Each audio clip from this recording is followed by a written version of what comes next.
Greetings, everyone, and welcome back to the Restitutor Orbis channel for another live stream edition. And after a brief hiatus, we are back with Mud Flood Best Evidence. And let me extend a welcome to all viewers, all Prime Explorers, and all others joining us. What are we really going to do? We're going to examine what a mud flood is, and we're going to look at some of the best evidence that we have. We're also going to examine some of that evidence and try to determine exactly what it is that it's telling us. But to address the elephant in the room, what exactly is a mud flood? And that's where we're going to start, because there are a few different definitions. And is there an official definition? We also have to remember that we're looking at things that many others would label or categorize as pseudo-history or pseudo-science. So we're just going to look at things objectively and come to our own conclusions, basically, again, doing the things that we're not supposed to do. Now, for frequent viewers of the channel, you probably know what particular structure that we're looking at here, don't you? Once again, we're back to building number one in our explorations, the Iowa State Capitol, which is always our baseline building. Now, this is the western look. In other words, the camera is set up to the west of it, and we're looking to the east, for those of you who aren't familiar with it. And it's really good to see everybody, and I'm glad everybody's showing up for this exploration, because really, mud flood is one of the core concepts of old world theory. However, whether you subscribe to the theory or not, or you have other theories, it is something that's very interesting and needs to be explored, because there are a lot of images and there are a lot of records. I'm going to use that term from here on out. I'm not going to say the official historical account or anything like that, because guess what? The official historical account changes day by day, because, we have historical revision. So according to the record of the Iowa State Capitol, this is one of the early construction photos. We don't have an exact date on it. Going off of the step-by-step construction process, this is early 1880s, before they've finished the dome. And you may recall that when we did our little exploration on our little diamond or regional area in the Midwest of the United States, with the capitals of Iowa in Des Moines, Minnesota in St. Paul, Wisconsin in Madison, and then, of course, Illinois in Springfield, not Chicago. And within that particular area, it seemed as though there seemed to be some sort of exception from the effects of the last reset. Again, the theory that a reset occurred circa 1800 to 1850, if you go by the current dating system, and you know that we question that as well. But what's interesting looking at this state capitol is it looks like it's been subjected to some very terrific forces. And remember, this is all brand spanking new at this point, but yet we see foliage, trees that are growing. But we have this little shack right here on the base. And then, of course, because it's on a hill, as many of these structures tend to be, a very prominent hill, we also see that there's other houses and dirt and ground leading right up to it. Now, you may recall in our previous explorations of the Iowa State Capitol, it has a very extensive underground and tunnel system. And in fact, there are images that indicate that state records are stored there. Now, what's actually in those records is up for anybody's guess. They also have a very great library. Now, of course, if you've seen the interior of the Iowa State Capitol, you know that these images do seem to be, well, quite a contradiction from what you'd expect to see, because they're formal images that show you a palace. The exterior is a palace. The interior is very definitely a palace. But it's a state capitol, the only five-dome state capitol in the United States. But you look at this other image, which is oddly enough from the same time frame, and shows the dome being completed. Now, about the only change you really see is that the little shack here has been removed. So I don't know, perhaps the dome builders or the contractors actually lived in that little shack that we saw. But other than that, it looks pretty much the same. Even the same scaffolding. What exactly were they doing with that scaffolding? Who knows? And why am I suggesting that the Iowa State Capitol itself may be a mud flood building? Well, I don't know. And you'll often hear the terms mud flooder. And what's mud flooder mean? It simply means a building that's been subjected to the mud flood. Now, I know you're saying, get to the point. What exactly is a mud flood? I'm working to it, so just stay with me. But you're suggesting that in this mud flood, or this sudden change of mud that's overflowed around this building, that it's what's caused this unique condition that we see. Now, you can accept the records that we have that this building really was constructed by the good people of Iowa in the United States circa 1871 to 1886. And maybe you even believe that the architect himself actually placed all those beautiful column statues and every brick and even every little block of gold. Yes, the Capitol Dome is covered in gold, and they even have the temerity to tell us that it's cheaper to cover it in gold than to paint it gold. That's what they say. But yet, there's something that really stands out about it. And looking at these early images, see, here's the little shack where I guess the dome building contractors lived. I'm just going to say that. And then here in the second image, the little shack's gone. But aside from the addition of the dome itself, it looks a lot the same. Now, of course, you always have to ask questions about these images. Are these images legitimate historical images from the time frame they're attributed to? Have they been in some way modified? Were they intentionally modified, or were they unintentionally modified? We already have all these questions, and we're just looking at one single building. And of course, I relate it back to the Iowa State Capitol because that is our building number one. That is the building that we compare all of the buildings. This was a structure that, according to official records in the United States, in the great state of Iowa, which, by the way, is known for its agrarian practices. It is the Corn Belt. It is the middle of the Corn Belt. It has the best soil in the Union. But it's not exactly a harbinger of gold or other precious materials, and yet somehow they're the only state that built a five-dome state capitol. Again, going off of official records. But there's also something else when you look at the numerous renovations of the Iowa State Capitol, you'll see that it reveals the foundation. And that's where things get very interesting because we see how deep underground it goes. Now, you may recall our on-site explorations. We know that it has a lower level. In fact, the main entrance actually takes you right into the lower level where you go into security and then you are free to explore this incredible palace. And I strongly suggest if you're in Iowa that you do so. It's free and it's quite enjoyable. It's also always comfortable on the inside in this massive structure because they seem to have a perfect HVAC system, whether you go winter or summer. And so that's just setting the stage for what we have here. We're looking at this. Oh, here we go. I love this. And that's why you're actually saying something like this, isn't it? And, I just thought I would highlight this because why do you even have to say anything like this? Oh, let's just roll with insults. Hilarious. Anyways, when you look at the actual foundation here of this particular structure, you can see the same thing. And you can see two workers right here where you have these original blocks as part of the foundation. Now you look at the original construction of this structure and you'll see that they just show a couple horse teams and some people that are actually planning it and constructing it. And there's always scaffolding around it.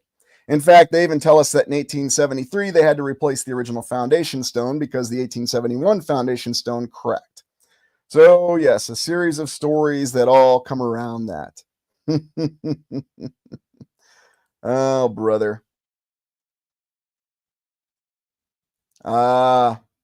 Someone's really trying to disrupt me. I can't imagine why. Well, that's okay, because that tells me that I'm on the right track. So no worries about it. You can keep trying. You've tried so hard and you've never been able to do it. And I guess that just really irritates you. Anyways, looking at the foundation stones, this is exactly what we see with many of these other structures. And we'll look at the other famous example. But it gives you the indication that there's a lot more to them, that they were built in a much more elaborate way, and there's a lot of mystery that goes deep in the ground.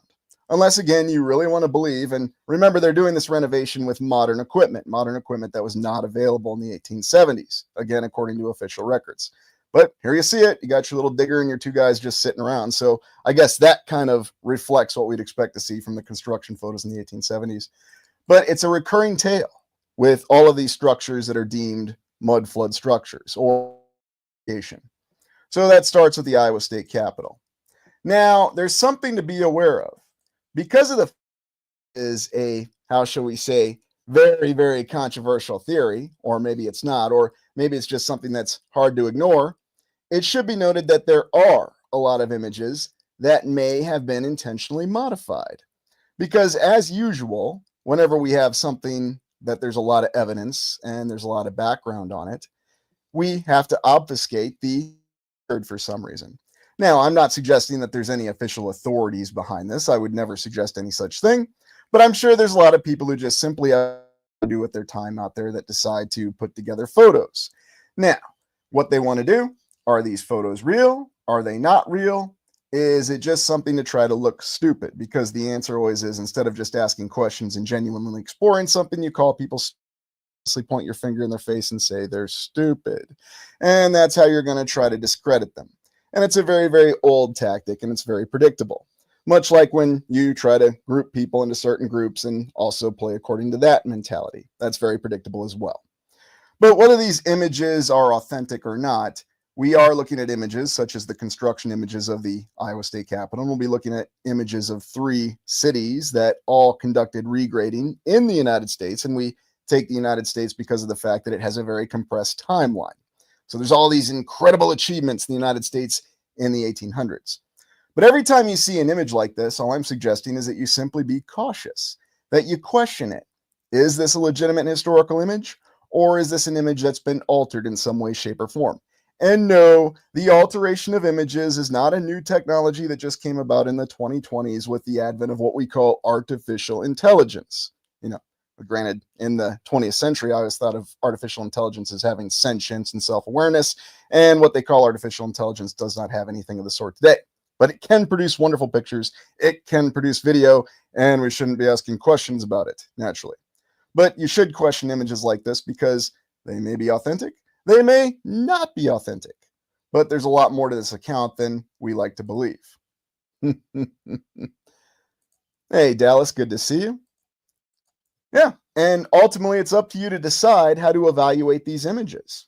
Because here's the reality, even the legitimate construction images from the official archive, in other words, the State Archive of Iowa that documents the construction of the Iowa State Capitol, I can't tell you for sure if those images have been altered. I can't tell you for sure when those images were taken, and nobody else can either. Yes, if you trust the records, if you trust what's been written down, and you don't question it, then sure, you can accept it.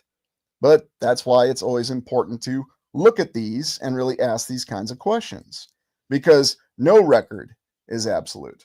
And you'll even see artwork such as this. Now, I know that this is produced by Stable Diffusion, one of the programs. We'll call it AI. We call everything AI now.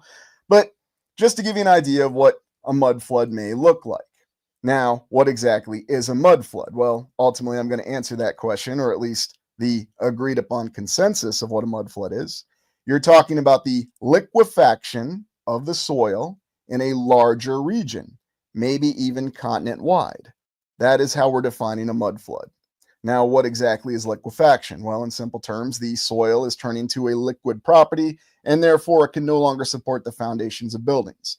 It is a scientific process that many in the mainstream do acknowledge. Liquefaction does happen. Now, granted, it's attributed to earthquakes and the effects and so on and so forth, but it is a very well-documented event that has occurred, and we'll look at some official images of it, not Stable Diffusion. But the mud flood and the images that we have that indicate that there was a mud flood, and of course I'm talking about the official historical images, that is what gives us the evidence that there's clearly been something very different in the past. Here's a good comment from Dallas. As a construction worker, I can firmly attest to the lack of safety precautions. Oh, even today?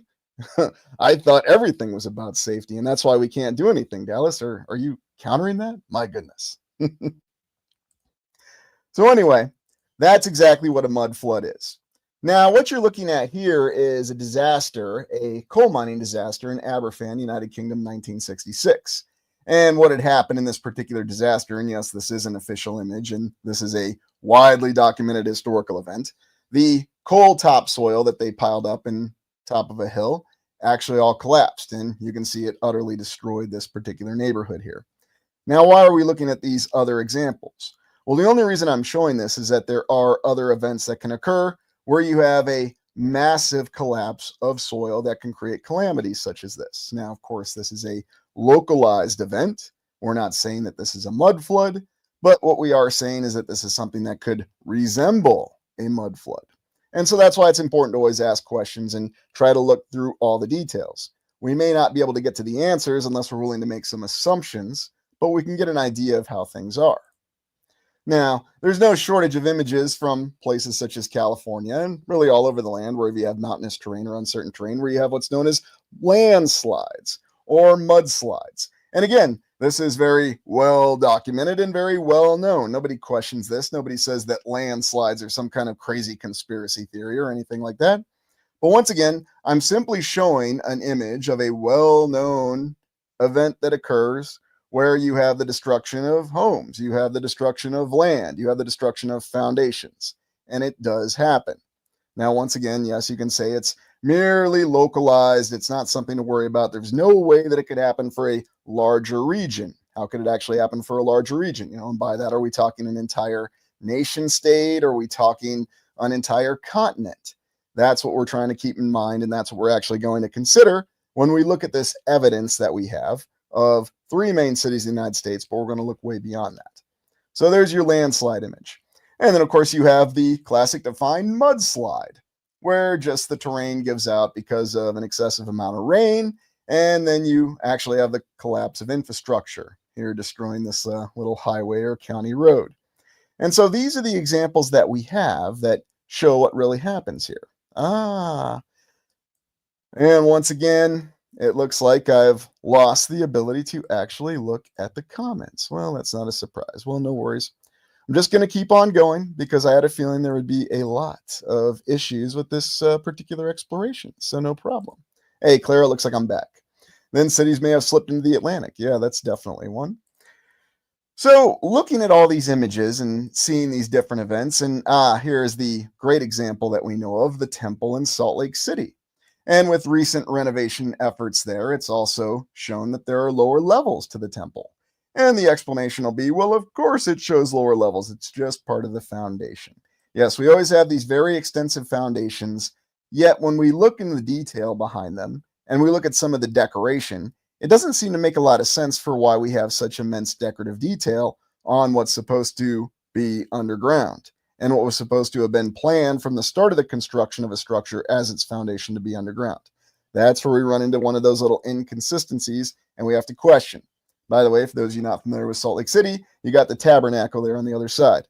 And the less said about the tabernacle in the movies Art Oz, the better. Now, does anybody know where this particular location is? This has been featured before by a couple other alternative researchers and other explorers. And there's something else. I saw the aftermath of a landslide. Ah, yes, it is well documented.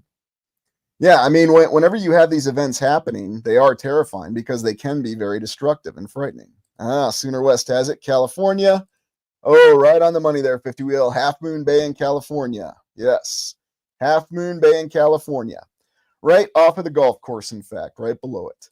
And what you're looking at here was a series of infrastructure ruins that are near the hotel. So again, we have all the little indicators of this being, yeah, Dallas is right, near the golf course, near the hotel, in a very resort area. And of course, not too far from the great land of San Francisco.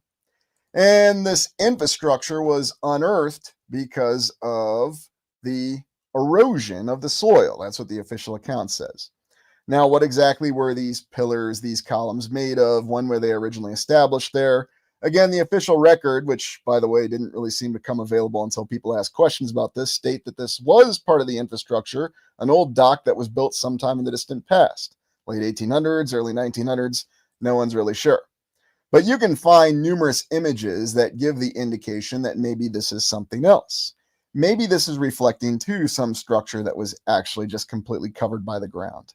And what you have here is evidence, whenever it was built, it doesn't really matter, that this phenomenon can happen.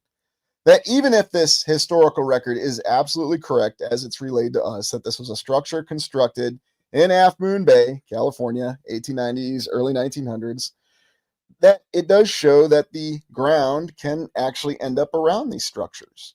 That this is not just some kind of product of our fantasy or imaginations, that this does really happen.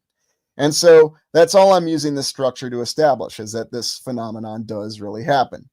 And you can actually see that they've removed most of the ruins here currently. What it looked like in 2011, we actually have an individual here standing by one of these columns. I mean, that's what these look like to me, just giant columns. And then the few ruins that are left as they have been removed. So once this great and dramatic evidence of infrastructure put there by somebody, No, the official record tells us it was done by the city, the county, they did it. And it was all part of establishing a little bit of a beach area, and that's what they were doing. Okay, fine. And it just happened to end up in a hotel property. I believe it's a Ritz-Carlton, if memory serves. And it's right by a golf course. Yes, it's all just coincidence. But yet you look at some of the other evidence along with it, and you can see that there seems to be a little bit more of a complexity to it. It seems to be something a little bit more than just some dock or something that they were building, as the official record says. Now, is that an assumption? Yes. Could the official record be correct? Sure. But even if it is, like I said, the most dramatic detail about this is that it shows that this can really happen, that these structures can actually end up in the ground. Water the trees. The water level blows that dock explanation out of the water. Yes. Much like the water level blows the dock explanation out of the water in Star Trek Insurrection. Yeah. The less said about that, the better, I know. But yeah, good point there. You're absolutely right, too. But that's exactly how they try to explain it. Or maybe you could say the records aren't exactly accurate. But that's what we tend to go with. That's what we tend to have. And even more interesting is the images that we have that show the removal of these items, these columns, this infrastructure, whatever you want to call it, these ruins. I know I'm really going out on a limb by calling them ruins. You notice that it's done with modern equipment and nothing less than cranes. Now, if it took modern equipment and this level of effort to actually get this out of here, and how long did this really take? Not sure. How exactly was it constructed in the first place? Well, again, not questions that you're supposed to ask. And so that really gives us the overview of what is a mud flood. It's a hypothetical, a theoretical event that could have been region-wide, where we had the liquefaction of the soil that either led to the collapse of buildings or structures and the infrastructure of a previous civilization being in the mud or the soil, and then once it's solidified. Yeah, KC933 says it very well. Great example of liquefaction. And don't worry, we're going to look at some other ones, some other examples of liquefaction that are actually well documented. So that establishes exactly what the mud flood is. So let's take a look at some evidence that we have of this event that's occurred. Now, what we're going to be looking at is some of the examples from 3 great cities in the United States. And these 3 cities underwent some events where they actually said that they had to do what's called regrading. And we'll talk about that for each of these cities. Now, the first city that we're going to look at is one that we've explored before on the channel, the great city of Kansas City. Let me make sure I full image that for you. And I'm going to remove the banner just so you can see it a little bit easier. So the story goes with Kansas City, and you may remember we did an on-site exploration of Kansas City in the distant past. What they inform us is that the bluffs around the Missouri River, which is where Kansas City is situated, were so high that they had to level them. And what we have here are images of the leveling of these bluffs, that this took a lot of effort. Now, they go so far as to tell us, the official record, that this took about 50 years, from the mid-1800s to the early 1900s. And so what means were they doing this? How were they leveling these hills, these ridgelines, these bluffs? This is a major earth-moving project. We didn't even have heavy machinery available. And it's kind of funny because a couple of weeks ago when we were looking in the history of railway and we were talking about steam-powered driven tractors, there's a lot of people who told me, well, steam tractors were not practical to run logistics with. Okay, fine. Then you can't tell me that steam tractors were practical to do all this. Are we to believe that all this earth moving was done with just simple horsepower, with just people with shovels and nothing better to do with their time? Now, yes, you may recall there's an interesting account with Kansas City. Oh, that's good, Leo. Doesn't look like they're hiding anything at all. No, they're all just standing there. You think they'd be constantly working and digging with their shovels, don't you? But that's exactly what they want to show us. They want us to think, oh, yes, there's a picture of it, so we have no reason to question it. I mean, is this even located in Kansas City? I don't know. The archive says that it is. But wherever it's located, it's very interesting, isn't it? And of course, you've got some pictures from down the road after they finished leveling Kansas City. And again, it's very interesting because you oftentimes see these roadways that are still covered with dirt. You see trolley tracks, and here we actually have a functioning trolley, and no, it's not being pulled by horses. And again, there's a lot of dust and dirt that remains on the ground. Now, again, are we just supposed to think that's horse poop? What exact time frame is this photo from? Early 1900s, don't have an exact year, which usually tends to be the case. But you always have this interesting plethora of details where you have the dirt covered road, you have the trolley, here the operational trolley, and yet you have these very elaborately constructed buildings. You also have a very developed power system. Now, again, that's not necessarily questionable. The official record says power was developed and implemented in the 1890s, and everyone jumped on the bandwagon really quickly. Fine. But it is always intriguing to think about why we have this kind of aesthetic, if you will, with these cities. Oh, and by the way, I'm well aware that residents of Kansas City are all into the whole Tom Pendergast did everything explanation. And for those of you who don't know, Tom Pendergast was another one of those political bosses. He was in power 1925 to 1939. And about the only thing he was known for was running basically a political machine. So this was well before that political machine was in operation, and about the only thing you could attribute to that is all the beautiful Art Deco buildings that are in Kansas City. Although Tom Pendergast didn't invent Art Deco, and he wasn't an architect either. So just some interesting things to look at. But yes, you have images like this where here what looks to be a brick house is up on this bluff. And again, we have these very interesting individuals. Looks like John Malkovich and maybe Gary Sinise there with some top hats, and John Malkovich has the sunglasses on. And they're just standing there by that brick house. And maybe we've got Miles O'Brien, actor Cole Meany, up here on the roof, because remember in my joke back when we explored Kansas City, Miles O'Brien was the person who did everything. He built all the houses, he did all this elaborate excavation. Now, how exactly do you really explain this? Why do you have this brick house up here on this bluff, and then you have this other structure here that's right next to this bluff? And believe me, this is a very common image that we see when we do these explorations, where we can't really explain this. And how exactly were they removing this dirt? Because remember, all of our commenters on the railroad exploration said us that told us that steam-driven tractors were not practicable at that time. So again, doing it with horses, were they digging it? Or did they actually have the train that ran in there as they show in some other cities? And yes, we'll look at those examples. All good questions. And I'm not going to pretend that I don't, or I'm not going to pretend that I know, but it's just one of those interesting things. What's our real story? Very interesting brick pattern on the building. And that's something else that you see with a lot of these old world buildings too. That interesting brick pattern. Oh, there you go, Tabor. Dynamite.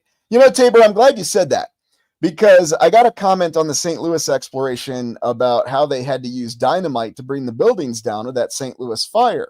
You remember that one in the late 1840s. Problem was dynamite wasn't invented, according to the official records, until the mid 1860s. So I don't know, maybe they had some kind of prototype dynamite. I don't know. It's just kind of funny to really think about that kind of stuff. Yeah, Dwayne says it really well here. Everything seems staged. That's the impression that it really gives you. Everything does seem staged. So let's get on the move on here. Gully Town, a grid of man-made canyons lead from the riverfront, late 1860s and early 1870s. So again, Kansas City. Yes. And so here we have a building, and this isn't one of these cheap wooden buildings we'd expect to see. Oh, no, it's a brick-built building. It's concrete of some sort, all in and amongst these gullies that we have, apparently running down to the river. And yet, oddly enough, it looks like there's some other remaining infrastructure here. Oh, it's just the riverbank. And maybe I'm just saying it looks that way. I'm not saying that it is, but it is very odd. It's very odd how these buildings are tucked right in here along these bluffs in this way. So they just decided to build the city here and not in a better area, which, by the way, if you go up and down the Missouri River, you could certainly find a little flatter area where you could lay out your city. But for whatever reason, and yes, we've been over it before in the explorations of Kansas City. But you'll see that with some of the development of the initial infrastructure with the bridges and everything else. And here you've got these series of structures. And no, this isn't the best photograph, but, I work with what I got and what I can find in the archives. And no, I do not alter images, and I do not even alter them to try to improve them. I show them to you exactly as I find them.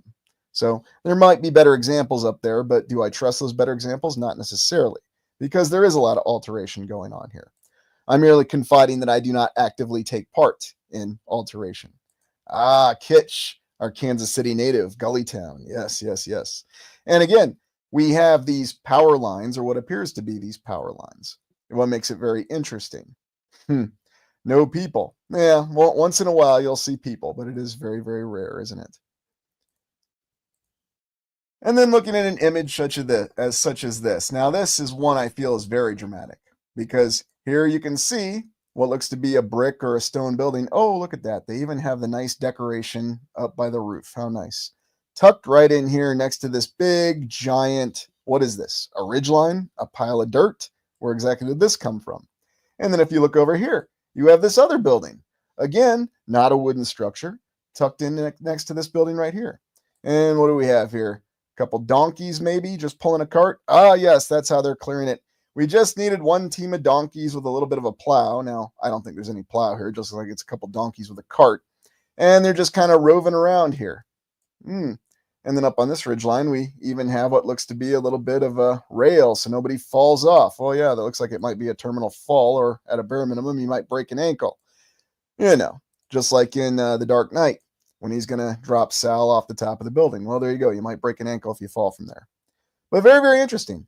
An image that is very difficult to explain. I mean, are we to really believe that they spent 50 years clearing all these hills, all these ridgelines that just happen to be around these buildings, that they built these buildings right next to this pile of dirt? Hey, I want to build this nice brick building. Let's put it right next to the pile of dirt. It makes perfect sense. Let's do it. Would anybody really be keen on doing that? And what would anybody say during this time frame if you suggested that you were going to regrade all this?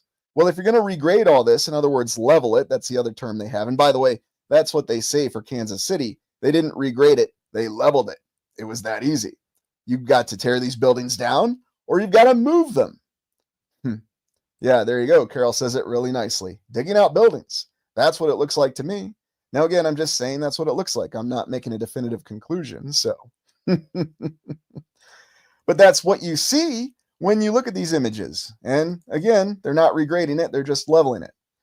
I just included this one because here we have this very, very lovely roundhouse. And you know how I like these roundhouses from the old rail days in Kansas City. And we can kind of get an idea of what things look like. This almost looks like it's a retaining wall, though. You might recall some of those dramatic retaining walls. Now, maybe it's not a retaining wall. It just kind of looks like one.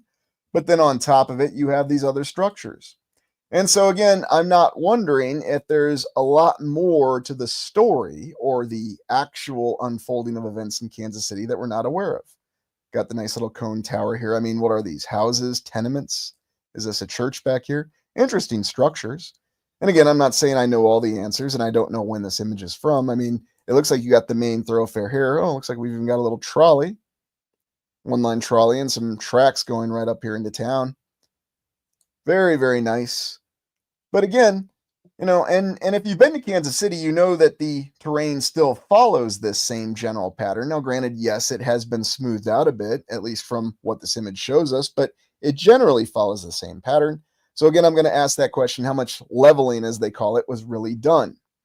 If only we could find more of these roundhouses that remained intact. Yes, I know some of the historically preserved ones have, but I would love to find an authentic one. Really just because I would like to test, you know, what's the strength of the materials and so forth. No, not with a machine, just by interfacing with it. And here we have our preview of Union Station. Now, we're going to take a special look at Union Station. You may recall that's that very impressive train station that was constructed there early 1900s, circa 1911 to 1914. Has the really, really tall ceilings, which everyone loves to tell me it's just because they kept buildings cool. Okay, sure. You just build a tall ceiling. They just didn't do it on any other building. Well, I know it's because Tom Pendergrast wasn't around and he hadn't conceptualized that yet. You know, when he was sitting at home on his sofa before he got charged with tax evasion. So, and what's intriguing about this is supposed to show you this connection, this tunnel that they were building that connects Union Station to a nearby structure. I guess, maybe. But yes, it is one of those interesting images. And of course, those very advanced counterweight cranes that we used all the time. We never see any shortage of those. And then a colorized photo. And of course, I'm a little reluctant to trust these photos, but again, it does give a very dramatic concept of what's actually going on, where it appears that there's just a lot of soil. And again, are they just using shovels and shoveling it into these carts and then having these horse teams? It looks like we've got 2 whole horse teams here that are pulling away all this dirt. Is that really what's going on here? Now, again, this has been a modified image, but just thought I'd show it because once again, it's something that's showing us what may be going on. Barbara, there used to be a roundhouse in Weed, California, but can't find any information on it, but recall stories. Seems to be the way it goes with a lot of the roundhouses, Barbara. Sad but true. So, good question there, Sean. Would the wheels hold? Don't know. And how much weight could you really put in each of those wagons? That's another question that comes to mind. Anyway, this is another dramatic image, again showing structures that are right next to the piles of dirt. You've got what looks to be some rubble here. This almost looks like a giant column that's fallen, but I don't know for sure. And we just have another little horse-pulled wagon. And you see this. There's nothing more, So, again, my whole theory or suggestion that there were steam-driven tractors, or could have been, no, there's no images that ever support that. So, no, I was just asking why that wasn't developed, why that technology wasn't perfected. That's all I was asking before, but someone seems to always think that I'm making some kind of grand conclusion. Right here, I'm just trying to figure out why we have what's clearly a brick building here that's on top of this bluff, and yet we have these other buildings that are built right next to this existing bluff. Is that what really happened? Very, very interesting. Now, what do I think could have happened? Could there have actually been a bluff there? Could they have built the buildings at a different point in time? Or could it have been a sign of that liquefaction process, the mud flood? Well, ultimately, it's up to you to decide. But again, one thing I want you to consider, you are settling a city, you are building a city where one did not exist, you're establishing all the infrastructure for the city, so you have to be able to sustain it. In other words, feed all the people, provide them water. That takes a lot of resources. You have to provide all these construction materials. And then in the midst of doing all that, and keep in mind, you have immigration going on. You have a civil war in the 1860s, and after that civil war, you still have what's called the Plains Indian Wars going on. You have multiple economic panics. This is just the 1800s. And through all of this, you have the ability and decide that you're going to level your entire city, which involves moving, digging down very large piles of dirt, natural terrain features, hills, ridgelines, bluffs as they call them, and you're either going to move the buildings or you're going to tear them down. You're going to devote all those resources and all that effort just to make the city more level. That is what the official record tells us. And so you can see why this becomes very contentious, why this becomes very difficult to just simply accept at face value. Yeah, there you go, Heidi. City, city, cityscape, as though it was already there. So, Leo, looks like the people digging out their bombed out buildings in World War II. It does have a similarity to that, doesn't it, Leo? Very, very interesting. Sean with a good comment here. Volcanic ash becomes mud. Yes. What exactly is volcanic ash and when do we see it? I'm not really sure. But, we have many well-documented volcanic eruptions. So again, make of it what you will. And you'll see these images of Kansas City with some of these more elaborate structures and, again, things looking a little bit more leveled out. And I always suggest going to visit the plaza. This is probably one of my favorite ones. Again, not one of the best pictures, but tells you exactly where it is. 2nd Street between Delaware and Main Streets. May 1869. Mechanics Bank building on the left. Is that the Mechanics Bank building? Is that the Mechanics Bank building? Not really sure. So it's the 1860s, according to this image, and you're going to build a bank building right next to this giant bluff of dirt? Okay, I guess. I like to think that the bankers are the sensible people and deal in terms of numbers. Why would they ever say, yes, we're going to invest in building a building here? Well, because there's going to be a panic in the 1870s. And again, you can play that inflation game and you can tear down and build as many buildings as you like. Well, there's the economic explanation for it. I'm being facetious, of course. But there is no shortage of lost, incredible structures in Kansas City. And that's what always keeps it very, very interesting. So let's take a close look here at Union Station, because Union Station itself, which still exists to this day, and I strongly suggest you visit it, and we did do an on the ground of it. It's been converted now into a shrine for the Kansas City Chiefs. Surprise, surprise. Hold on. Image is taking 1 second to come up. And I'm having some technical difficulties here. What a surprise. All right, here we go. Present. And Union Station in Kansas City. So remember, very early part of the 20th century. Let me make sure you can see this. And there you go. And here you see our very convincing construction images that we have. What fascinates me, though, about Union Station, so 1911, 1914, is we see a lot of the same things that we saw with the Iowa State Capitol. So you have all this dirt and all this debris well clear of where the actual Union Station is being constructed. Again, taking the official historical record at face value. But you have all these little shacks here, but yet some of these look to be more than shacks. And it seems as though there's a much more extensive project going on here. Why would anybody need to clear all this out? I mean, the station itself is right here. And if you forgot how large or impressively large this station is, we'll take a look at it. But the other thing that I find interesting about it is nobody else decided to build any buildings with these very tall roofs on it to keep people cool, because that's the official explanation. I even had somebody tell me in the comments that shouldn't even have to look that up. It's just common knowledge. Oh, okay. That's a good way to defend the official record. Don't even reference it. Just say it's common knowledge. I like that. And then here's another image of when they're actually digging out the foundation, I guess. And again, you can see that the amount of terrain that they seem to be working on is a lot more extensive than the terrain that the station itself sits on. And there's a lot of interesting developments with Kansas City in the early 20th century or the early 1900s, however you want to say it, at least that's attributed to it. I mean, what exactly is going on here? We have all this dirt and these bridges, all what looks to be this excavation. Oh, look, we've got one of our steam-driven diggers right here.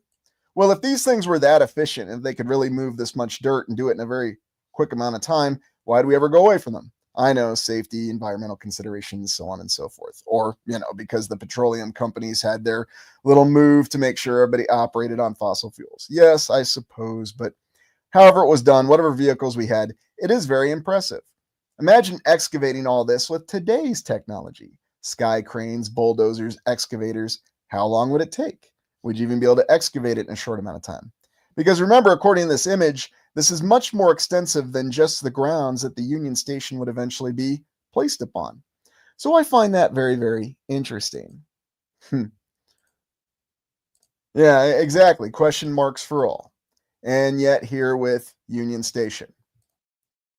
And, I mean, you've also got other images that show, looks like we got a little snow on the ground here, 1910. So this is before they got it up. But yes, it's a intersection of trains. So you would think they just bring all the infrastructure in with trains. But it seems like they were doing something else entirely.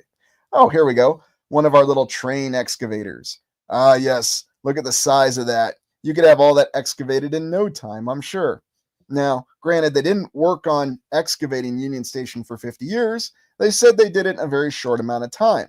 Obviously, it didn't take them a couple years. They did it in a very, very quick time, at least if we go off the official historical account. And then looking at some of these other images here, showing us what the skyline of Kansas City looked like. Very, very interesting. Some very unique structures, lots of spires. Oh yeah, we just built a lot of churches. Looks like we got a little dome over here. One of the early courthouses maybe, or at least that's what we'll be informed. And again, a lot of smokestacks and a lot of interesting towers. Kind of the same thing you see when you look at Cincinnati from that early time frame. Now, I appreciate an image like this because in the archive, they said that they were repairing this bridge. Does this guy really look like he's repairing anything? I don't know. Maybe they just made a mistake in the archive. I just thought it was kind of funny to look at. But then they show other images like this where they're apparently doing a repair or something. I mean, is that what they're actually doing? What are the ladders for? If you're actually excavating anything, then what do you actually have these ladders up there for? Unless these ladders were access to climb up these bluffs, or should we just say these soil deposits? I can't imagine what actually would have deposited this soil. But there's actually a plethora of images that do support that that's what's actually going on here, that they're just trying to just maneuver their way around all of this buildup of soil. Well, that's why they had to level it, of course. But remember, these images are not attributed to the leveling of Kansas City. These images are attributed to the construction of Union Station. So what to make of it, I don't know. Maybe it's an error. Maybe somebody made a genuine error. It does happen. But you look at some of the more extensive images. Now, I could actually buy this one being an image that shows the actual excavation of the foundation. But when you consider what a colossal building Union Station is, I don't know. Oh, here we go. Here's one of our little steam-driven tractors. So you see they did have them, and they did actually work. What are they doing with it? Well, it's just sitting there not doing anything, I guess. So I just thought it was funny. But you see other images like this. I mean, and consider the infrastructure that needed to be put in place to allow these trains to move. And I think that's what makes Union Station interesting. Now, here I've got the modern image in case you forgot of just how extensive and large Union Station is today. Now, like I said, because it's located in Kansas City, it's now become a shrine to the Kansas City Chiefs. That's fine. At least it's still standing, and it's a beautiful building. Now, once again, we have this account of numerous restorations. And we have our favorite restoration company that was involved in restoring the ceiling. Because during those dark years from the 1960s to the 1980s, they let the building fall into disrepair. But it has since been renovated, and you can get an idea of how extensive and large it is on the inside. Now, once again, the tall ceilings.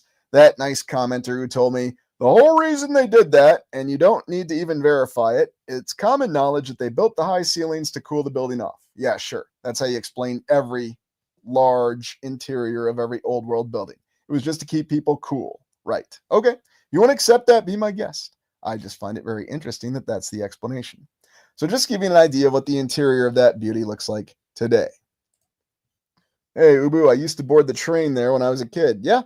And it's quite extensive when you see the large arches, the tall ceilings, and it's just an incredible palace anywhere you walk in it. So anyway, one of the reasons why I decided to include it. And you would think it would have been a Herculean construction effort, but this is what we're left with. So was it built? Was it already there and they just had to dig it out and repair it? Did they salvage it? It's ultimately up to you to decide. But I think we can tell what these images are showing us, especially this one. Now, here's something I'll pose to all of you, just a thought experiment, or really just a comparison. Think of the beauty and the intricacy and the geometric precision of all these structures, whether we're talking in a state capitol, a massive train station. Look at what we see in these construction images. Typically, we see what looks to be a pile of debris or blocks that are piled up all around it. We've got some of these cranes. What I'm getting at is that it seems as though there's really no methodical approach to the construction of the building. There's a lot of debris spewed about, and they just kind of built it willy-nilly, and I'm using terms like willy-nilly because that's what it feels like. They just kind of threw it together. Okay, we could build an incredible building like that in a very short amount of time in the early 20th century, throwing it together. We could build the Iowa State Capitol like that by just having debris all in front of it and then throwing it together. Today, though, with modern equipment, we don't build buildings like this. Now, people will say it's because we have safety standards, there's environmental considerations, and it's prohibitively expensive. And I don't want to hear prohibitively expensive. That's just total malarkey. They spent $6 trillion just to run the United States government in the year of 2024. And there's no limits on going into debt. So I do not accept the argument that we just don't have the money now. We didn't have the money in the past because you couldn't go into debt in the past. We didn't have the Federal Reserve until 1913, remember? But whatever. Believe what you will. I'm just saying I don't accept the whole money argument. That's a very poor argument, I think. Yeah, good point there, Sky Sage. It does look burned, kind of just like the Iowa State Capitol did. I'm sure that's just another coincidence. But yes, I know, public buildings, and you could just say they could spend infinitely in debt. Well, guess what? We can spend infinitely in debt today, but nobody's building buildings like this. I guess they're just not popular. And these are some of the other images that you'll see that show this intense excavation going on. Yeah, I guess that little digger over there did all of this by itself, right? Sure it did. I mean, you can believe it if you want to. But again, I'll pose the question, if they were that effective, if they're that efficient, why'd we ever go away from them? I know. Tom Pendergrass came around and he said, no more steam-driven diggers. I'm running a political machine here, and steam-driven diggers just don't cut it. Yeah, you want to believe that? Be my guest. Then you get some other images like this where I don't know exactly what they're doing here. Very, very intriguing. And, there's another anomaly that we've explored that's right across the way from Union Station in Kansas City, and that's Liberty Tower, the World War I monument. And I just thought I'd finish here on this little image showing you some of the intricacies in the ceiling. Yes. So not only do you have 100-foot tall ceilings that help with cooling the building, I guess this decoration keeps it cool because people are always looking up. And when they look up at the decorations, they breathe up in the air, and that helps keep it cool. I mean, is that the reason for the decorations? I'm just waiting for someone to try throwing that one in the comments. I'm not saying it makes me laugh. I just, again, find it very, very interesting. So anyway, that's it for Kansas City. Let's take a look at our next city before we take our little bit of a break. And you may recall this one. We'll go back and take a look at the great city of Omaha, which coincidentally is just north of Kansas City, and you just go north on the Missouri River. Now, you may recall in our little exploration of Omaha, we've got a similar story where they did this very impressive regrading project. And, in Omaha, they didn't call it leveling, they called it regrading. That's what they were doing. There's an odd anomaly with the terrain when you go from Omaha to Iowa. There's hills when you're west of the Missouri River, and then when you go east of the Missouri River, it starts to flatten out really fast, and there's really not a lot of trees out there. So yes, in Omaha, again, about the same time frame, 1880 to 1910, it's always in that questionable time frame. They had to regrade the city. There were hills where we didn't want hills. There were bluffs where we didn't want bluffs. Now, here they actually show images of bringing in an entire train and using the steam digger to dig all this out. Okay. I mean, is that really what they're doing? Are they actually moving entire hills or bluffs? Or again, are they just clearing up some of this dirt that just happened to be compiled near these buildings? I don't know. It's up to you to decide what to think on it. You also have other strange images from Omaha that show a lot of overgrowth and, oddly enough, a very arid terrain. And it doesn't look like it's winter here. Now, when I say arid or desiccated, I know people have gotten confused by that, so I'll just spell it out. It looks like it's a frickin' desert. Now, yes, if you go out further in the plains, there's less water if you go to the west of it, but it's just very, very odd that we always get this kind of appearance with these cities, especially in the Midwest. And keep in mind, we're right next to Iowa, which is the breadbasket of the Midwest, where they've got the finest soil, and you can grow corn and soybeans to your heart's content. But just a very interesting image showing some of these well-constructed buildings in the midst of some of these lesser constructed houses. Whoops, excuse me. Some of these lesser constructed houses, and then just dead trees all over the place. Now it looks like we got some life down here with some of these trees, and you could say, well, it's because it's a black and white photo. Maybe. But it's just another one of those things that creates a lot of questions. Yes. Again, what are they doing right here? Well, this is part of this regrading project by the very impressively constructed courthouse, the Douglas County Courthouse around Omaha. I think that's what this was.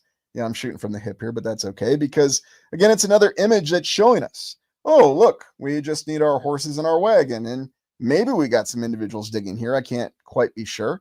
But what does it really look like is going on here? Are they going to regrade this? Are we going to throw the entire county courthouse on the back of something, maybe some train cars and move it down the hill a little bit? Is it really that easy in that time frame? Is that what's really going on here? Yeah, there you go. The smokestack. Absolutely right, Sky Sage. And that tends to give you all the evidence of that's what's going on. And then here's another very dramatic image of it. I love these very impressively built structures here, looking very castle-like. Yes, we just built castles all the time in the United States. Administration buildings, city halls, prisons, whatever use we have for them. But then you have these mounds of dirt here. Is that what's going on here? I mean, very, very intriguing. And again, you can see the massive dirt that covers the road completely. But it looks like we've got some rudimentary power lines here. What year is this photo from? Attributed to the 1890s, I suppose. And again, another well-constructed house here, right next to what it looks to be a pile of dirt. So all very, very interesting. And once again, you have the same thing here. But it's just very, very strange. I mean, what exactly is this structure? Little portal right here. So two cities, and I just included this image, Omaha City in 1865, because this is, I guess, a picture. I guess this is a picture. I mean, the archive says it's a picture, but this is to give us an idea of what Omaha looked like when they laid out the initial buildings. I guess we're just not seeing all the bluffs. I mean, can you imagine if someone told you, we're going to completely level this entire ridge line here? We're going to spend the next 30 years doing it. By the way, you're going to have to tear down your hotel. You're going to have to tear down your very well-built mansion or your house because we're going to level it. All right, I suppose. Now, again, if you want to accept this as a photograph, be my guest. I mean, I'm telling you that's what the archive says. It says it's a photograph, but yeah, looking northwest, sure. But then you have other images such as this, which once again just show you this complete pile of dirt that looks like it's been there for a long period of time. We've got one of these little diggers in operation right here. And then very, very peculiar, where it looks like this structure is built on top of the pile of dirt. Or is there more to this structure that's below the pile of dirt? And they're just clearing it off. I don't know. It's what it kind of looks like to me. I mean, this other structure looks like it's been cleared out. But again, you have to come to your own conclusions. I'm just telling you what it looks like the photograph is showing. Now, I didn't take it. I don't know what year it's from, but very, very interesting. And something that really is on display when we look at places like Omaha. Don't throw me. Yeah, exactly. So, random FX. Always the wide streets and tram lines, yet horse and cart. Yeah, it is rather peculiar, isn't it? Why do you need wide streets and tram lines for just horse and cart? So, and as KC933 says, very, very suspicious. And I certainly agree. Now, we've already looked at the Church of Mary Magdalene. I figured we'll just take another quick look at it because it is considered one of the most definitive buildings that shows mud flood evidence. And if you didn't see the other exploration, I'm just going to show it to you real quick here because it is rather dramatic. And the Church of Mary Magdalene is, of course, still present in Omaha. You can see what it looks like today. Let me go full image on it. And so what do you have here? Well, a lot of people say, you see, there was a door right here, and there's stairs going to nowhere. And it was built up on top of one of these mounds, apparently, just on top of this mound of dirt, and then they cleared it. Very, very interesting how the dirt looks when they're clearing it, doesn't it? I don't ever see dirt that looks like that, but maybe it's just from the black and white photo, you know? I mean, I don't know. Maybe there was something else going on that we're not privy to. But as they cleared it, then what they said they did, and the official record confirms this, they then built the lower levels. So they literally built this building top to bottom. Now, something that is very interesting is that this particular door here just happens to be a nice window. And oddly enough, you look, it has the exact same format, the arch, as the other windows. I don't know. This was the original door, was it not? What happened to the door here? Did they brick it in? I don't know. And then they built it lower. That's what the official record says. And again, you know, we've got all the dirt still left on the road because they cleared it. Not sure what happened to this building back here, but all very interesting, isn't it? So moving on past this dramatic example, let's take a look at a few more images and try to get an idea. Oh, this is one of my favorite ones. So yeah, here you just have the door sitting up here in the air, I guess. You know, it just happens to have the exact same format as the windows. Nice cymatic window up there. And then they built it lower. Really? They actually put the bricks in the ground and dug up the ground? Is that really what happened? I mean, that's what the record says. And, you know, why would anybody be mistaken? And more importantly, why would anybody lie about that? I'm not saying anybody would. But, you know, you look at some of the other images, such as the courthouse, and you can see it's got the same phenomenon going on, again, in Omaha as well. But I think the Church of Mary Magdalene is that dramatic example because was this ever really a door? Or was it always meant to be a window? Was it a window that was converted in a door? Because, you know, it was at ground level at that point, and they had to dig out the surrounding area. I don't know. And again, here is another view of Mary Magdalene, and here you can see when this was ostensibly a door, I guess. Here you've got the other door with the stairs going to nowhere. So if you were in the process of removing all that, wouldn't you remove the stairs first? And it's very strange. Oh, let's just leave the stairs hanging out there and then we can remove them then. It'll be easier that way. I mean, why not? We can build a building from top down and actually build the bricks in the ground. That makes sense, doesn't it? It'll be very, very suitable. And guess what? That structure is still standing to this day. But you have these odd images that seem to paint a different picture. Much like we saw with the images of the temple in Salt Lake City, the Capitol in Des Moines in Iowa, it appears as though there is actually some infrastructure that's already there. Is it the foundation? Well, if it's the foundation, then they darn well didn't build it into the ground, did they? But that's what the record says they did. So I don't know. And that's probably why this is considered one of the most dramatic examples of the classic mud flutter building. Oh yeah, let's just leave the doors in up here, you know. We'll build the floors in, then we'll go out and put a window in there. Okay. I mean, if you want to accept that, be my guest. Maybe that's good enough for you. Maybe there's no reason to question things. I completely understand it. I mean, I would think if they knew they were going to do that, then they would have already put the window in here and they would have already removed the stairs. It would be easier. But, it's the 1800s. You could just do whatever the heck you wanted to. Here's what the structure looks like today. I know it's not the best picture. And oddly enough, despite all the leveling, it looks like we still have slant construction going on here. Very, very interesting. And so, yes, that's Omaha, Church of Mary Magdalene. Hey, Donna Marie. Thanks for joining us today. Now, let me show you something else. So we've looked at Kansas City and we've looked at Omaha. I want to show you something else that's very peculiar about these two cities. And I haven't mentioned this before, and perhaps I should have in the on-the-ground explorations, but I'll mention it now. So let me share the screen with you. There's something very peculiar that these cities share. They actually have the exact same building in both Omaha and Kansas City. Now, in Omaha, it's called the Omaha Building or the Omaha Life Insurance Building. And in Kansas City, it's called the New York or the New York Insurance Building. And you may recall that I've looked at both these structures, although I actually got on the ground and looked at the one in Kansas City. And yes, built in the late 1800s, 1890s, apparently. And so this is the Omaha Building. This is the one in Omaha. And once again, you can see nice old world building. Very, very impressive construction. Little columns up there in the windows. But yet, despite all the leveling, it still has slant construction. Well, go be darned, didn't they level Omaha? Well, maybe they just weren't finished at that point in time. But then in Kansas City, they have the exact same building. Well, I know, and you know what the defenders of the mainstream records will say is, yeah, it was a classic building design. Okay, sure it was. Oh, by the way, in Kansas City, it also has the same slant construction on it. The heck you say? Why would that be? I always really appreciate the placement of the blocks in these structures. I would really just be amazed if anybody could do that today.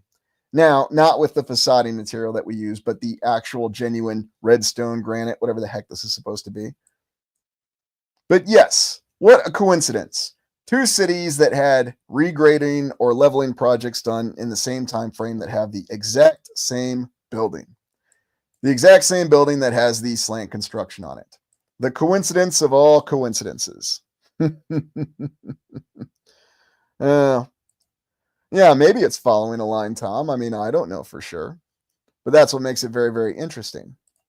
Chassis with a great comment here. I'm sure a lot of the buildings were built in diverse cities. And there's probably many that were lost that had to be torn down over time for that very reason. So, Atticus, except instead of Eagle, it's one of the presidents, I think. Yeah, and there's no doubt that they've renovated them over time to change certain things. So, and yes, Donna, please go ahead and hit that like and support the channel. I appreciate it. Well, I'm going to keep driving on a little bit more because we've got a few more examples that we're going to look at, and then we'll go into our theories.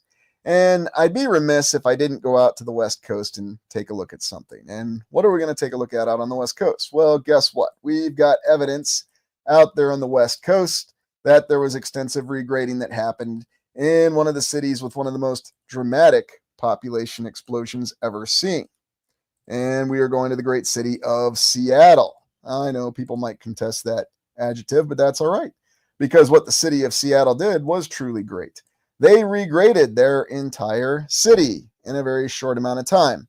And that's where we see some of the most dramatic examples of this regrading project, where you just have these massive mounds of dirt that are sitting out here that have structures on them, amongst them. And what they tell us is, much like with Omaha and Kansas City, the good people of Seattle decided to regrade their entire city. They decided to remove all these pesky hills. I guess they even did it with high pressure water, apparently. I mean, I'm not sure what to make of this image. Very, very interesting in Seattle. And by the way, if you recall the Seattle exploration, they had incredible population growth there. We're talking a percentage increase in a few short decades of thousands of percent. Yes, something very, very easy to do.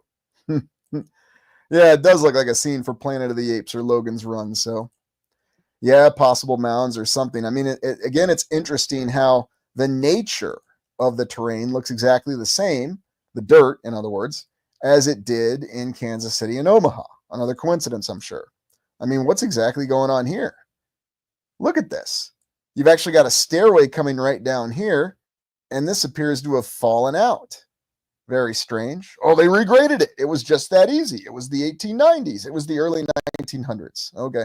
We have these super high pressure hoses that we use just to wash everything away. Okay. Well, darn. Why didn't they think of that in Omaha or Kansas City? And you can see the differences here.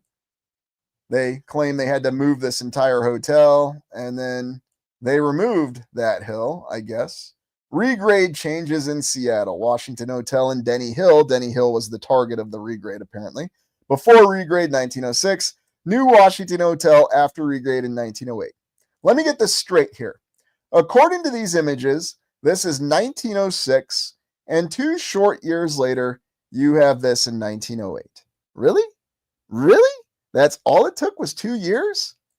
I mean, you know how long it takes just to resurface a road these days, even the interstate, when they have all the resources dedicated to it. They managed to accomplish this in 1906 to 1908? That is very impressive. And I think that's why Seattle really stands out in that particular way. Oh, that's a good one. More like Benny Hill. I can hear the theme playing right now, Charles. Great comment there. So, but yes, that's exactly what they tell us is the situation in Seattle. Oh, and this is a very interesting old building, and it still stands to this day. And this is the United Methodist Church in Seattle. Love the old dome on that one, and the old cupola, if you will. But then you've got other images like this that kind of give you the same, dare I say, impression that we had from Kansas City and Omaha. Just a lot of dirt and ground all over the place. I mean, here, what do we got? People just kind of sitting and standing around. Yeah, look, it's a pipe, Fred. Oh, yeah, it's a pipe. Let's get a picture of that. They say this is part of the regrading from the archive, I suppose. And then you have other interesting images like this. Here you got this house right here. I mean, was the house somehow brought down from the top of this remaining mound? Why wasn't this mound or this hill dug out already? What exactly is going on here? I don't know. I'm not sure. It's very dramatic looking. And then looking in the background here, got this nice building here, and then everything's on a nice uniform slope over here. All very, very interesting.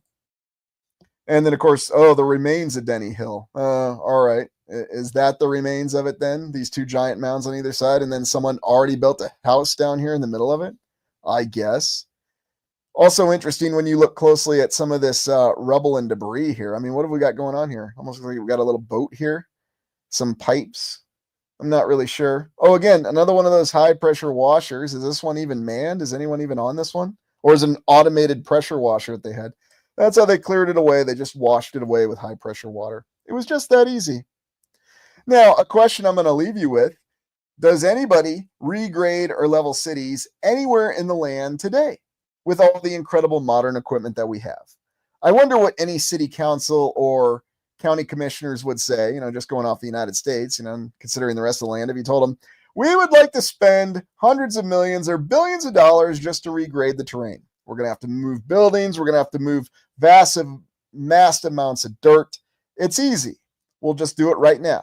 I wonder how they'd respond to that. Well, I mean, you see how they respond to just trying to do simple things. Yeah, Heidi says it very well. No.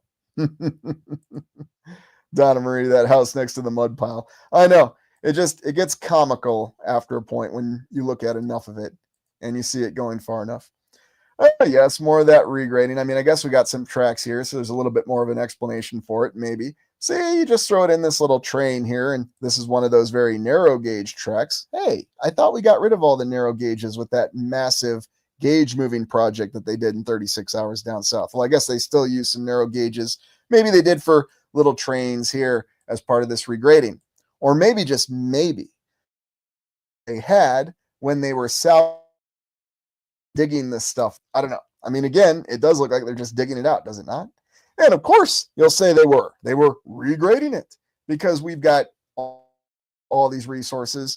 Remember, we're way out on the west coast of the United States. The rest of the country is still being settled. These panics during all these difficulties, and it's no problem to do all this. And back to that United Methodist Church, it in 1910. And the reason I showed it is we've got some more slant construction on it. Yeah, why not? So all very, very interesting. And this is Pioneer Square in Seattle. And they say that this building structure, yes, I mean, maybe, they just kind of threw together these bricks and these blocks in a schlocky way. Then you got this beauty back here. No one's building like this today. There's image with all these power lines, I suppose. How very intriguing. So something else that always gets my interest, though, about these claims of regrading, they're doing the regrading here with these tracks, and we got another one of our little diggers that's on the tracks. Okay, fine, that's sensible enough. But we have a bridge that's already built over it. What's exactly with that? Huh? Why would we have a bridge that's already built? Never mind. I'm just not even going to ask at this point. But yes, you'll get these dramatic images with Seattle. So that's 3 cities in the United States. We say it's regrading. We say it's leveling. Omaha, Kansas City, and Seattle, where we did this. Apparently in Seattle, they just did it with high pressure water. Oh, man, they were really ahead of the ball game, weren't they? That's all it takes, just high pressure water. Just wash massive amounts of terrain, hills, ridge lines, bluffs. Just get that water. They apparently had that capability in the 1800s. Oh, and I just thought to include this little bird's eye view. This is Seattle circa 1891.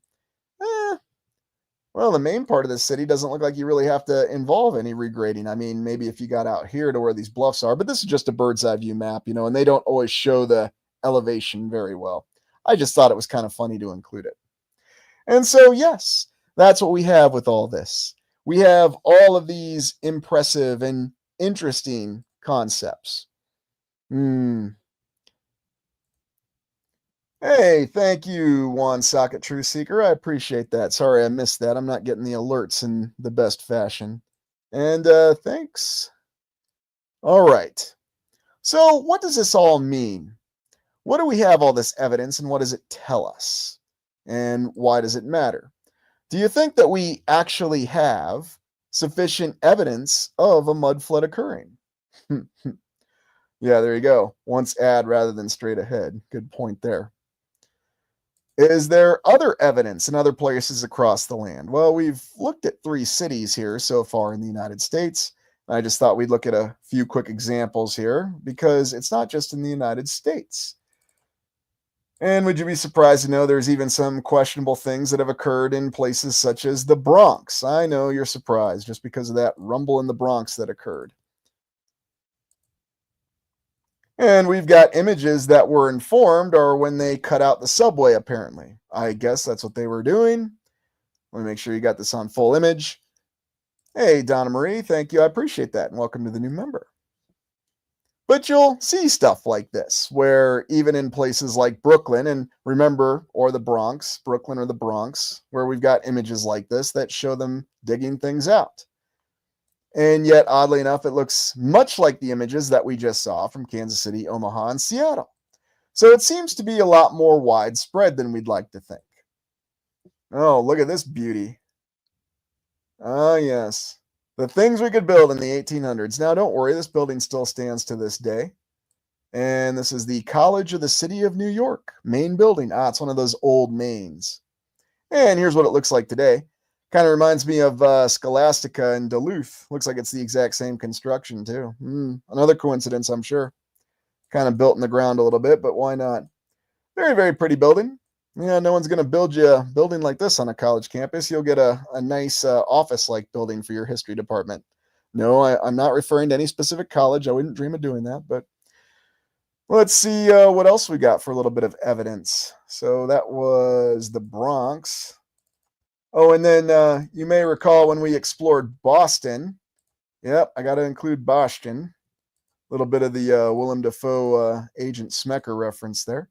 But they say they actually moved an entire hill in Boston.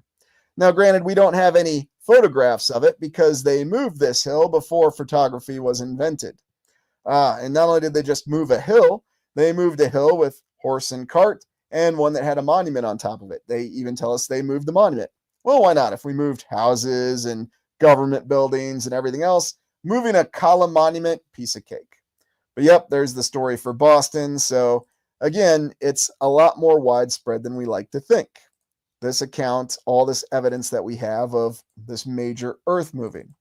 Now you're probably asking, well, are there examples of this in places like Europe, where we have a much more extensive history? Well, believe it or not, there's all kinds of evidence from Europe. Ah, yes. And if you look at some of the early images of places like Rome, it gives you that impression that once again, much like we saw with Half Moon Bay, They've just got dirt that surrounds columns here. Oh, the heck you say? That's not possible. And, again, could these images have been modified over time? Are they official images? Is this Mexico City? Is this Paris? I don't know. What's the archive say? It gets very, very interesting. This is a drawn image of Rome, and you'll find these early images of Italy, these paintings and these sketches that, again, give you this impression that it's the same story there, that they had to clear out all this dirt. Yeah, there you go. Good one, Sean. It's just a buried national bank. True that. Oh, it looks like I missed one. Hey, Michael, thank you for that, and welcome to the new members. Appreciate that. But that's what you'll see when you look at all this. Random FX, Australia also has such images despite being a younger country. Yes, so whether it's a younger nation or older nations, according to our official records, we get the same thing. The only variances are they drawn, painted, or actual photographs. Ah, yes. Again, the same thing here from Italy. Building up here on the bluffs, and then we just seem to have all this dirt and all this overgrowth around what's clearly a construction here, but it's just a sketch. Somebody clearly saw this. And here you can see what looks to be an individual here to give you an idea for scale. Very, very impressive. And then there's all these other images of how they renovated these cities. Now, are these legitimate images? Are they altered in some way? Again, you always have to ask that question. But I will tell you, you can go to the Iowa State Capitol. You can go to Salt Lake City Temple to this day, and you'll see things that do look like this in the ground. Massive foundation. Yeah, sure. And you'll find no shortage of historical images from the official record, whether they're from 1917 or the early 1900s, that show you this, I'll just call it the Half Moon Bay phenomenon, of columns that are just covered in dirt by some process or other. So again, it's all just some massive coincidence, I guess. Yes. Can you imagine how long this poor guy took with his pickaxe to really clear all this out? And maybe that's really what he was doing. I mean, that's the image I'm getting here. Does he have a pickaxe or a shovel? I guess it's just a shovel. But just imagine all the effort that would take. Be very, very careful when you dig it out. I want to preserve those columns. Yeah, why wouldn't you? And I mean, look at the detail on these columns. How long was this actually in this dirt? What kind of forces were these subjected to?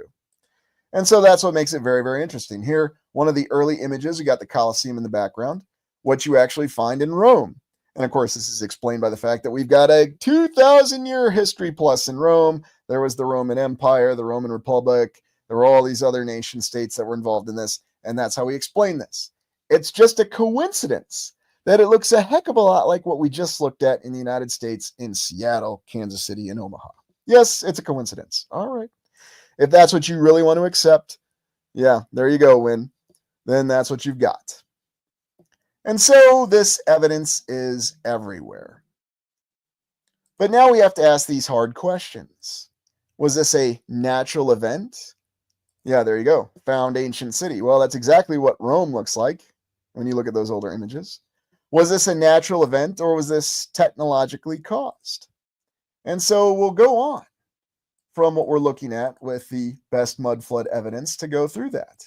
The concept of liquefaction, the very well documented and very recently documented process of liquefaction. And we'll look at the scientific diagrams that we have and some examples of liquefaction. And here you have it. Let me make sure you got this full image. So asking that question, is liquefaction a natural event or technologically caused? Well, scientifically, it's a natural event from earthquakes. Yeah, you're leaning ahead of me there, Sean, but that's fine. And how frequency melts things. Yes, keep that in mind.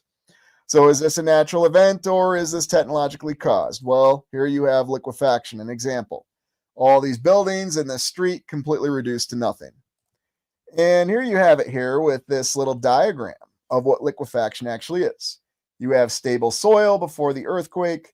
You've got the topsoil and the sand. You've got everything that the foundation of the buildings and the roads, the infrastructure of the roads are built in. The soil becomes liquefied, the process of liquefaction during and after the earthquake. The buildings can tilt, sink, and fail, the houses and the cars and the roads. And again, this is a very well documented modern scientific process that has an explanation to it. So the soil supports the construction.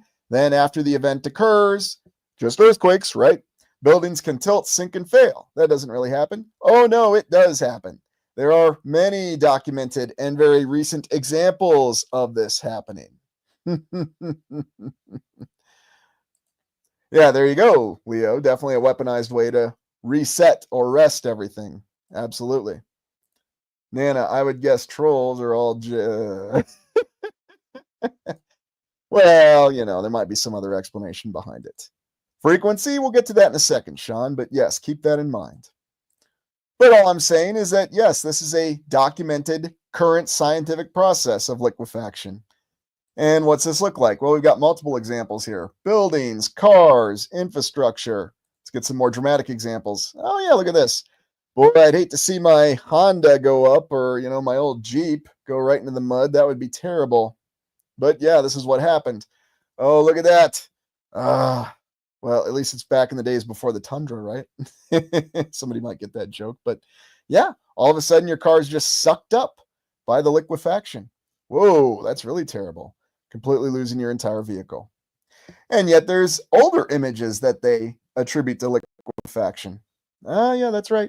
Liquefaction here in San Francisco, 1906, which by the way is not too far from Half Moon Bay, coincidentally enough, where we have this structure that's been a victim of liquefaction. Well, at least it wasn't a victim of creating fire breaks or other strange things that happened, or, the United States Army going in there and destroying buildings to try to create fire breaks. I don't know, you might be able to recover this, right? But again, it does give you that explanation. What the roof on this one? What exactly is this? Look at that. I've got like a little ray device on the top of my on the top of my house. How intriguing.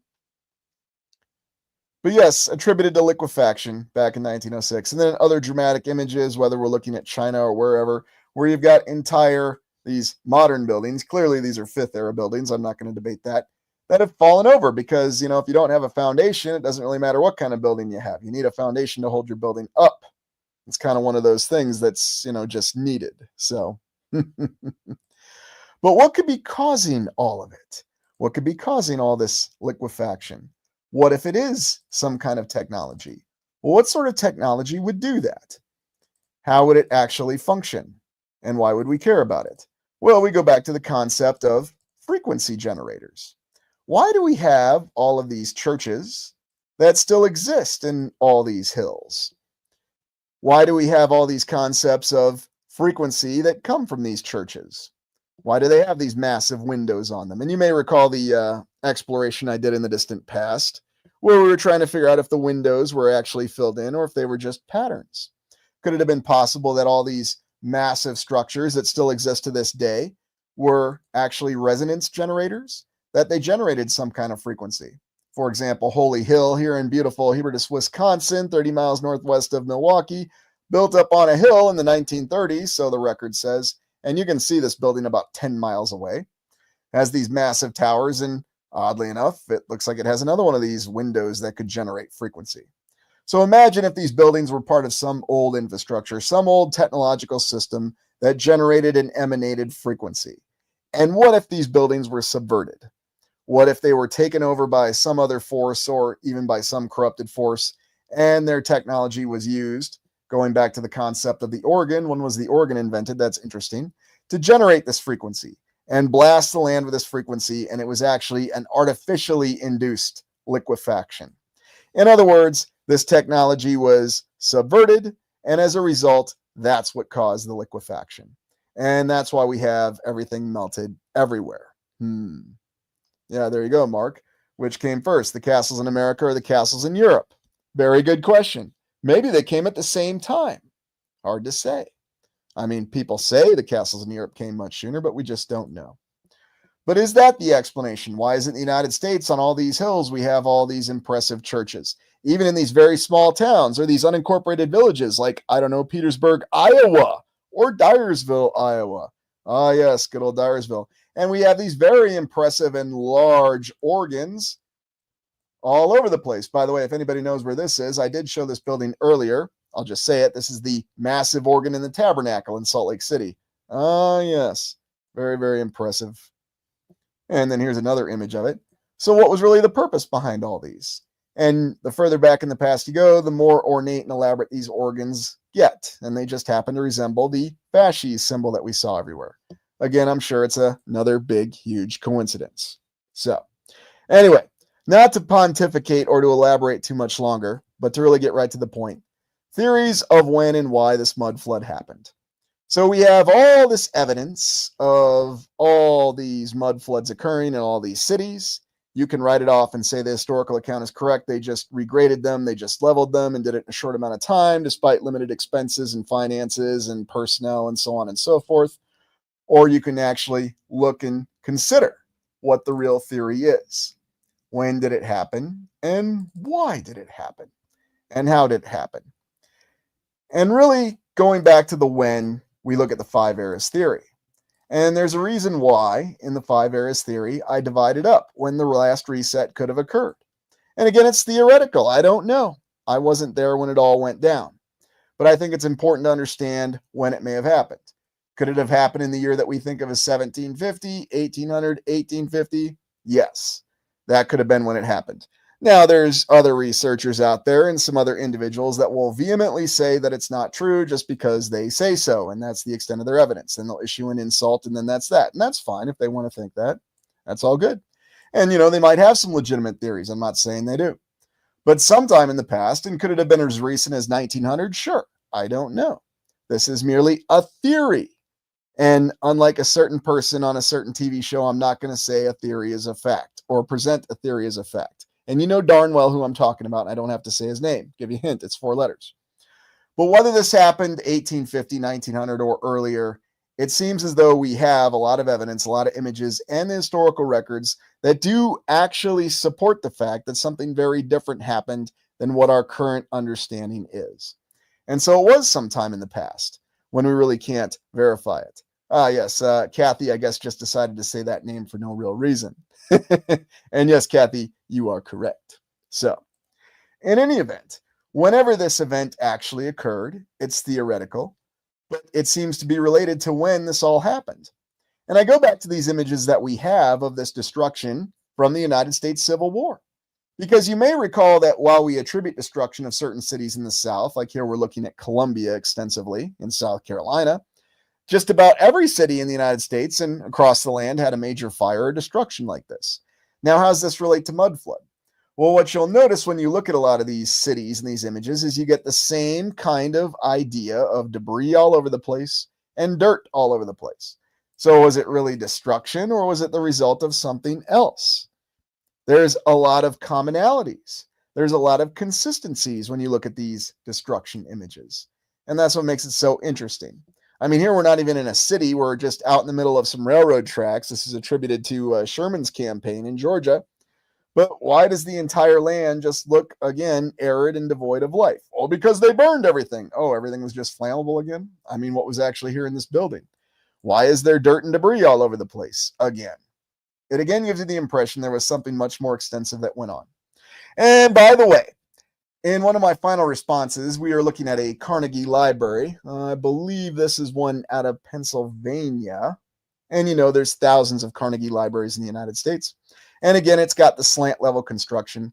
But the reason I'm mentioning this is when were all the Carnegie Libraries constructed?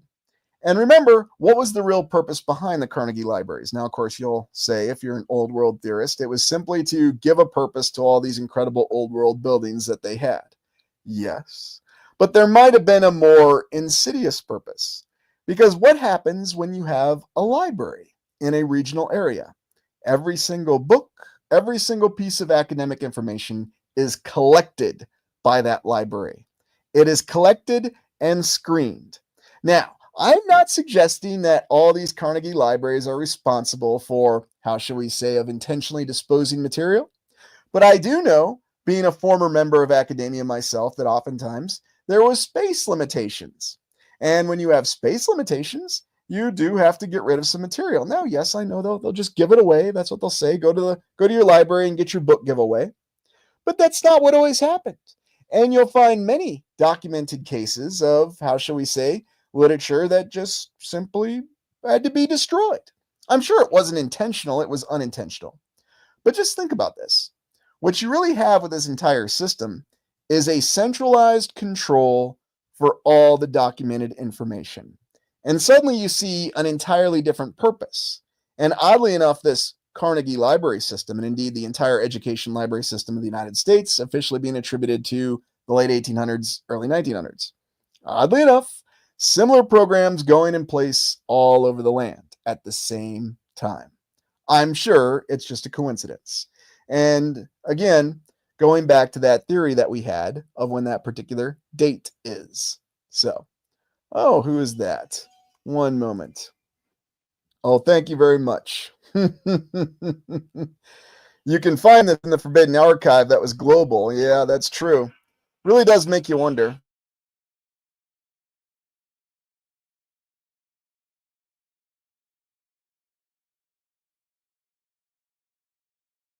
Whoa, cut out there for a second. I guess I'm saying a little too much about the libraries. But yeah, it does really make you wonder about everything when you look at all this and you're trying to put it all together. So, uh, well, and who's really behind the libraries? I'm not suggesting that, again, there's any kind of conspiracy, merely that when you have a new library that's been built, it's going to compound and collect all the works of literature in a given area. And if you look at how extensive the Carnegie Library program was, that suddenly makes sense. So, yeah, Coffee Time says it very well here. I've worked in buildings where they have doors and windows that are now underground. It always makes me think, how? Well, I'll tell you, Coffee Timey, because they built them underground after the fact. They built the building top to bottom. That's what the mainstream will tell you. Sorry, I had to go there. So, Donna Marie spent time in North Dakota with the Lakota Native Americans, or wherever they are from, are way more in touch than any average American. Absolutely. Because Native Americans in the United States tend to be wise to, how shall we say, certain approaches that are used. And if you want a good example of that, there's actually a film that somehow got away with documenting it very well. It actually stars Val Kilmer. It's called Thunderheart. I'm quite serious. That film is very direct and very open about how a lot of things happened. And some could argue how a lot of things are still happening. So, anyways.